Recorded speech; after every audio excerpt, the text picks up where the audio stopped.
Hello दोस्तों, स्वागत है मेरे YouTube channel Dnyaneshwar Jaiswal classes में। आइए आज बात करते हैं पुनः छत्तीसगढ़ समसामयिकी 2020 में 31 अगस्त से 6 सितंबर 2020 की प्रमुख करेंट अफेयर। तो जानते हैं क्या क्या करेंट अफेयर है। ठीक है, सबसे पहला है हमारा मिनी माता हसदेव बांगो बांध ने बिजली उत्पादन में बनाया रिकॉर्ड। जो बांगो डैम है जो कि कोरबा जिला में स्थित है, ठीक है, उन्होंने उत्पादन में जो बिजली उत्पादन है उसमें बनाया है रिकॉर्ड। तो इसके बारे में थोड़ा जो ओवरव्यू जान लेते हैं क्या क्या है। तो मिनी माता हसदेव बांगो बांध के जो है, ठीक है, कार्य जो स्टार्ट हुआ था 1961 में इसका कार्य स्टार्ट हुआ था, जो कि 1967 में बन करके क्या हो गया, पूर्ण रूप से बन गया। ठीक है, अब देखते हैं क्या रिकॉर्ड बनाया है। मासिक बिजली उत्पादन में इन्होंने कीर्तिमान स्थापित किया है। ठीक है, मासिक 87.743 मिलियन यूनिट का उत्पादन किया है बांगो डैम ने।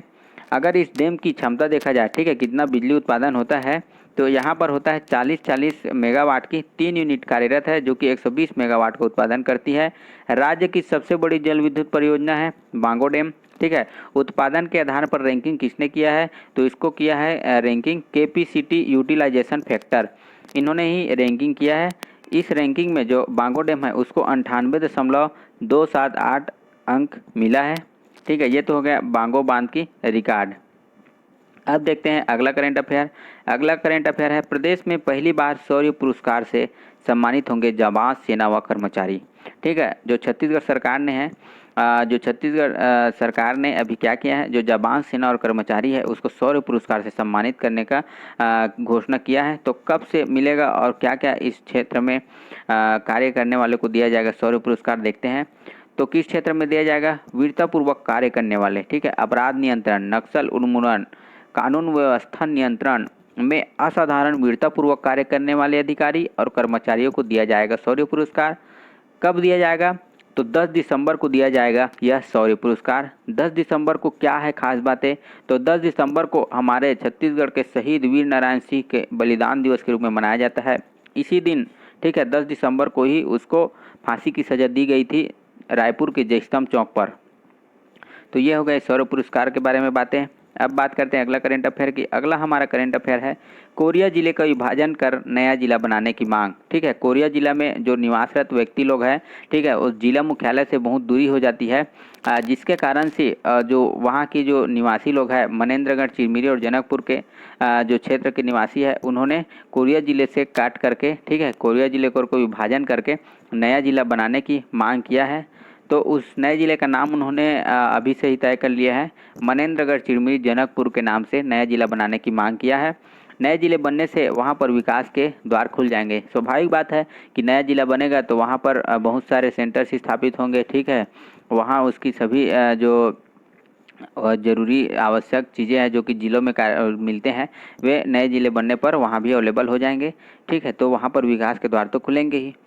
बात करते हैं अगले करंट अफेयर की। अगला करंट अफेयर है राष्ट्रीय पोषण माह। ठीक है, छत्तीसगढ़ में जो राष्ट्रीय पोषण माह का कार्यक्रम वर्तमान में चल रहा है, तो राष्ट्रीय पोषण माह जो कि एक भारत सरकार की योजना है जिसको छत्तीसगढ़ में भी संचालित किया जा रहा है, जो कि 1 सितंबर से 30 सितंबर तक की राष्ट्रीय पोषण माह के रूप में मनाया जाएगा।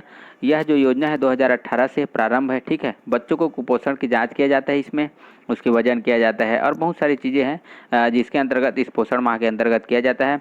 जो माताएं हैं, ठीक है, गर्भवती माताएं हैं, उस पर विशेष ध्यान दिया जाता है। छत्तीसगढ़ में सर्वाधिक कुपोषित जिला अगर देखा जाए, ठीक है, तो इसमें राजनांदगांव प्रथम स्थान पर है, फिर बिलासपुर, फिर रायपुर, रायगढ़, बलौदाबाजार और सूरजपुर। राजनांदगांव की प्रतिशत में अगर बात करें तो 24.631% जो है कुपोषित है। कुपोषण दूर करने के लिए छत्तीसगढ़ सरकार ने विभिन्न योजनाएं भी संचालित कर रखी है, जिसमें पूरक पोषण आहार, महतारी जतन योजना, मुख्यमंत्री सुपोषण योजना और अमृत योजना प्रमुख रूप से योजनाएं हैं जो कि कुपोषण को दूर करने के लिए चलाई जा रही योजना है। अगला हमारा करंट अफेयर है बूढ़ा तालाब में बनाया जाएगा एक्वेरियम। ठीक है, कौन सा एक्वेरियम बनाया जाएगा, यहाँ पर आधुनिकतम जो टेक्नोलॉजी की जो एक्वेरियम बनाया जाएगा, ठीक है, बूढ़ा तालाब में। तो देखते हैं बूढ़ा तालाब कहाँ स्थित है, रायपुर के मध्य में स्थित है बूढ़ा तालाब। ठीक है, छत्तीसगढ़ का पहला फिश एक्वेरियम हो जाएगा यह बूढ़ा तालाब का जो एक्वेरियम बनेगा। क्षेत्रफल अगर देखा जाए उस जो एक्वेरियम बनेगा उसका 10,000 वर्ग फीट के क्षेत्र में बनेगा एक्वेरियम। 2 माले की ऊंचाई वाली कांच की बिल्डिंग बनाई जाएगी। ठीक है, जो तालाब के जो पानी है उसी के ऊपर, ठीक है, एक घर नुमा स्ट्रक्चर बनाया जाएगा जिसमें 2 माले की ऊंचाई की, ठीक है, कांच की बिल्डिंग बनाई जाएगी। उसी कांच की बिल्डिंग में रहेगा एक्वेरियम। 3 लेयर में तैयार होगा यह एक्वेरियम। और देखते हैं इसमें क्या क्या रहेंगे। तो इसमें समुद्री जीव, शार्क और ऑक्टोपस जैसे खतरनाक जीव भी इसमें इस एक्वेरियम में रखा जाएंगे और समुद्री जीवों को भी रखा जाएगा, ठीक है। विभिन्न समुद्री जीवों को इस एक्वेरियम के अंतर्गत रखा जाएगा, जो कि कहीं ना कहीं छत्तीसगढ़ के जो ठीक है, छत्तीसगढ़ के जो क्या है राजधानी रायपुर है उसकी जो पर्यटक, ठीक है, पर्यटन को बढ़ावा देने में बहुत ही क्या होगी, सहायता प्रदान करेगी।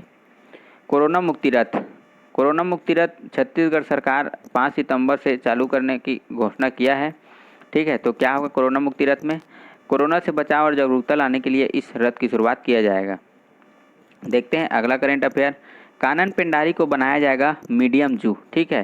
सेंट्रल जू अथॉरिटी ने दिया है आदेश, जो सेंट्रल जू ऑफ अथॉरिटी होता है, CZA बोला जाता है उसको, उन्होंने कानन पेंडारी को मध्यम जू बनाने के लिए आदेश दे दिया है। बिलासपुर जिला में स्थित है यह जू, क्योंकि जो सेंट्रल जू ऑफ अथॉरिटी है उसको मीडियम जू बनाने के लिए बहुत पहले ही आदेश दे दिया था, लेकिन अभी तक इसको मीडियम जू के लिए कार्यरत अर्थात इसमें कार्य नहीं किया गया है।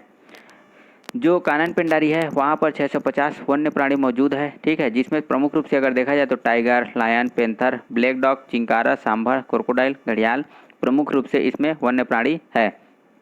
यह जो कानन पेंडारी है वह बिलासपुर से मुंगेली मार्ग पर स्थित है, ठीक है। बहुत ही अच्छा जगह है, कभी मौका मिले तो घूमने जाइए।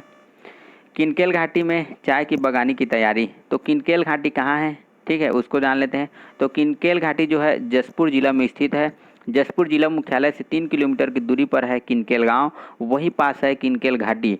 सर्दी के दिनों में बर्फ़ की चादर बिछ जाती है यहाँ पर, ठीक है। सर्दी के दिनों में जो किनकेल घाटी है वहाँ पर बर्फ़ की चादर बिछ जाती है, जो कि चाय की बगानी और चाय की खेती के लिए बहुत ही उपयुक्त स्थान है। तो इसी को योजना बना रही है वहाँ के वन विभाग चाय की बगानी के लिए। बात करते हैं अगले करंट अफेयर की। अगला करंट अफेयर, रायपुर में बनाया जाएगा यूथ हब, ठीक है। रायपुर में क्या बनाया जाएगा, यूथ हब। तो यूथ हब कहाँ से कहाँ तक बनाया जाएगा, स्थान कहाँ रहेगा, तो जीई रोड, ठीक है, जीई रोड इसका स्थान रहेगा, जो कि आमा नाका से वंदना ऑटो तक की, रायपुर तक की इसमें बनाया जाएगा। इसका जो खर्च कितना आएगा, 20 करोड़ रुपया खर्च आएगा। यूथ हब और वेडिंग जोन भी बनाया जाएगा, ठीक है। यूथ हब के साथ साथ वेडिंग जोन भी बनाया जाएगा। इंटरनेशनल मानकों के रनिंग ट्रैक बनाया जाएगा, ठीक है, रनिंग ट्रैक भी बनाया जाएगा जो कि इंटरनेशनल मानकों का होगा। 4 जोन में विकसित किया जाएगा यह जोन। कौन कौन से कहाँ तक की किया जाएगा, तो सबसे पहले जो है रविशंकर कैंपस से, ठीक है, आयुर्वेदिक और साइंस कॉलेज तक की जो क्षेत्र है उसको डेवलप किया जाएगा। फिर साइंस कॉलेज से अनुपम गार्डन तक के, ठीक है, फिर अनुपम गार्डन से वंदना ऑटो तक के क्षेत्र को विकसित किया जाएगा यूथ हब के रूप में। देखते हैं अगला करंट अफेयर। अगला करंट अफेयर है मिशन कर्मयोगी, ठीक है, जो कि भारत सरकार की एक राष्ट्रीय कार्यक्रम के अंतर्गत वर्तमान में अभी अभी लॉन्च किया गया एक योजना है, ठीक है, जिसमें क्या किया जाएगा, 3 सितंबर 2020 को इसको लॉन्च किया गया है। एक राष्ट्रीय कार्यक्रम है, ठीक है। इसका उद्देश्य क्या होगा, बेहतर लोक सेवक बनाना। जो लोक सेवक होते हैं उसको बेहतर बनाने के लिए इस मिशन कर्मयोगी को स्टार्ट किया गया है, जिसमें बेहतर लोक सेवक बनाना, उसको अभिनवपूर्ण, ऊर्जावान, सक्षम, पारदर्शी और सक्रिय बनाना, ठीक है, इसका प्रमुख उद्देश्य रहेगा। केंद्र सरकार की यह योजना है मिशन कर्मयोगी। बात करते हैं अगले करंट अफेयर की। तो अगला करंट अफेयर है ग्लोबल इनोवेशन इंडेक्स 2020 में इंडिया का स्थान। तो ग्लोबल इनोवेशन इंडेक्स होता क्या है, इसको जारी कौन करता है, तो जारी करता है इसको संयुक्त राष्ट्र की वैश्विक बौद्धिक संपदा संगठन WIPO, कार्नेल यूनिवर्सिटी और इनसीड बिजनेस स्कूल के संयुक्त प्रयासों से GII का जो है जारी किया जाता है। 131 देशों की अर्थव्यवस्था को शामिल किया गया है इस GII इंडेक्स में, ठीक है। GII का यह 13वां संस्करण था। जो वर्तमान 2020 में GII का इंडेक्स का रैंकिंग प्राप्त हुआ है वह कौन से नंबर का था, 13वां संस्करण था। भारत का स्थान अगर इस देखा जाए GII इंडेक्स में, तो भारत का स्थान है 48वां, जिसमें भारत के जो पूर्व का जो स्थान था उससे इसमें सुधार हुआ है, ठीक है। 2019 में स्थान था भारत का, 2019 में था 52वां स्थान, 2015 में 21वां स्थान था, ठीक है। वर्तमान में 48वां है, जो कि शीर्ष 50 देशों में शामिल हो गया है हमारा भारत देश। अगर प्रथम देखा जाए, ठीक है, प्रथम स्थान GII में, तो स्विट्जरलैंड प्रथम स्थान पर है, ठीक है। GII की सहायता से अर्थव्यवस्था के नवाचार को नापा जाता है, ठीक है, इनोवेशन को नापा जाता है इस GII इंडेक्स में। बात करते हैं अगला करेंट अफेयर। अगला है ease of doing business ranking में छत्तीसगढ़ को मिला 6वां स्थान। ठीक है, अर्थात जो व्यापार है, व्यापार में सहायता करने के लिए राज्य क्या प्रयास कर रही है, इसके लिए एक ईज ऑफ डूइंग बिजनेस जो रैंकिंग किया जाता है, ठीक है, उसको वित्त मंत्री श्रीमती निर्मला सीतारमण जी ने हाल ही में जो बताया है ईज ऑफ डूइंग बिजनेस के अंतर्गत, जिसमें छत्तीसगढ़ को 6वां रैंक प्राप्त हुआ है, जो कि 2018 की रिपोर्ट है। ठीक है, 2015 में 4था रैंक प्राप्त हुआ था और 2016 में भी 4था रैंक प्राप्त हुआ था। बात करते हैं अगला करेंट अफेयर की। अगला करेंट अफेयर है वाटर रिसोर्सेज। ठीक है, वाटर हीरोज। ठीक है, नाम से स्पष्ट है, वाटर हीरोज। पानी के क्षेत्र में या पानी बचाने के क्षेत्र में जो कार्य करेंगे उसको वाटर हीरोज बोला जाएगा। तो इसके अंतर्गत क्या योजना चालू की गए हैं, तो वह है जल संरक्षण को बढ़ावा देने के लिए इस योजना की शुरुआत किया गया है। जल शक्ति मंत्रालय ने हाल ही में योजना की शुरुआत की है। उद्देश्य अगर देखा जाए तो जल संरक्षण को जल आंदोलन बनाना, ठीक है, और जन चेतना को मजबूत करना। क्या क्या उद्देश्य है? जल संरक्षण को जन आंदोलन बनाना और जन चेतना को मजबूत करना इसका प्रमुख उद्देश्य है। इसके अंतर्गत जल शक्ति मंत्रालय ने क्या कॉन्टेस्ट रखा है? Water heroes share your stories. ठीक है, एक कॉन्टेस्ट रखा है water heroes share your stories करके। ठीक है, इसकी शुरुआत किया है। इस जो water heroes share your stories जो कॉन्टेस्ट है, प्रतियोगिता है, ठीक है, इसके पुरस्कारों के लिए प्रत्येक महीना 10 प्रविष्टियाँ मंगाई जाएंगी, जिसके अंतर्गत जो प्रविष्टियाँ ठीक है चयनित होगा उस प्रतिभागी को क्या दिया जाएगा? 10,000 का नगद पुरस्कार और प्रमाण पत्र प्रदान किया जाएगा।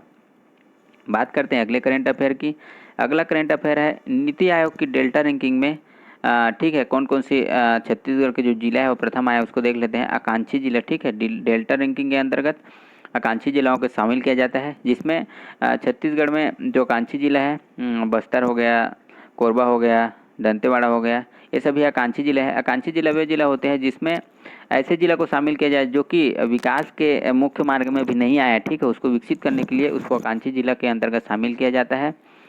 तो उसके अंतर्गत नीति आयोग की जो डेल्टा रैंकिंग है उसमें 5 क्षेत्रों में ध्यान दिया जाता है। ठीक है, उसके अंतर्गत हेल्थ एवं न्यूट्रिशन और एग्रीकल्चर एवं वाटर रिसोर्सेज के अंतर्गत छत्तीसगढ़ के जो जिले हैं, ठीक है, सबसे पहले देखते हैं हेल्थ एवं न्यूट्रिशन के क्षेत्र में पूरे देश के सभी आकांक्षी जिलाओं में दक्षिण बस्तर दंतेवाड़ा जो है छत्तीसगढ़ का प्रथम स्थान पर रहा है। कौन से क्षेत्र में? हेल्थ एवं न्यूट्रिशन के क्षेत्र में।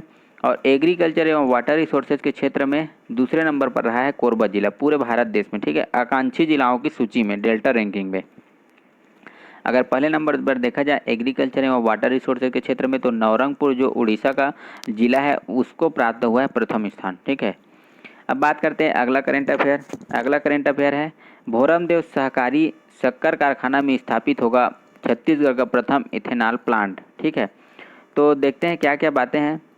शक्कर कारखाना परिसर में ही स्थापित होगा यह प्लांट। क्षेत्रफल अगर देखा जाए इस एथेनॉल प्लांट की तो 35 एकड़ जमीन पर स्थापित किया जाएगा और अनुमानित लागत रहेगी 71 करोड़ रुपया।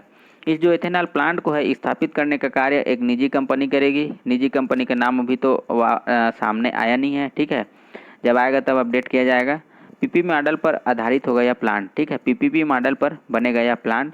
तैयार एथेनॉल को पेट्रोलियम कंपनी खरीदेगी। ठीक है, जो यहाँ एथेनॉल तैयार होगी उसको जो पेट्रोलियम कंपनियां हैं वह खरीदेगी।